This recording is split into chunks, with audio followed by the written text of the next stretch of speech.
Mira, esta muestra corresponde a un trabajo que yo hice hace como unos 4 años, cuando volví de Inglaterra.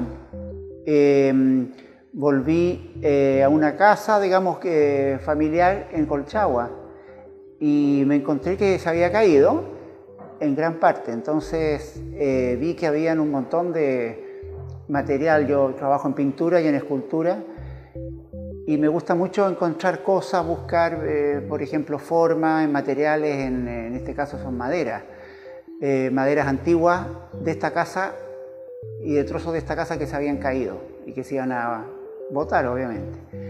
Entonces, digamos, completamente espontáneo, empecé a formar como composiciones con estos pedazos. ¿Te fijas? Composiciones que no tenían ningún destino especial.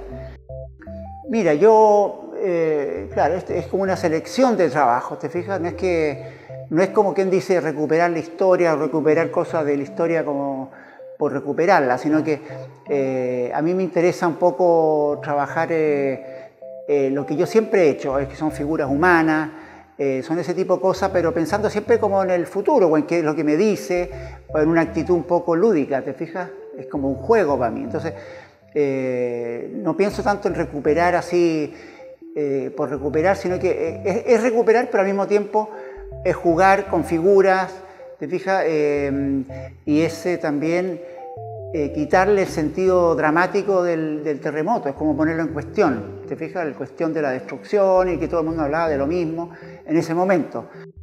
Yo te diría que una de las tendencias que a mí me interesa es volver al gesto, volver a la cosa manual, como quien dice, y trabajar en series de cosas, menos conceptual, ¿te fijas? Eso tanto en Chile como... Yo casi no haría una distinción, ¿eh? Porque en este momento está tan universalizado todo y hay tanta comunicación que no es como antes, que se podía realmente distinguir, ¿te fijas? Un arte latinoamericano o un arte...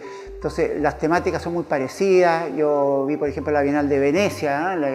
El artista chileno no tiene ninguna diferencia, digamos, está como muy al mismo nivel de todo. Entonces ya no hay esas divisiones, diría yo.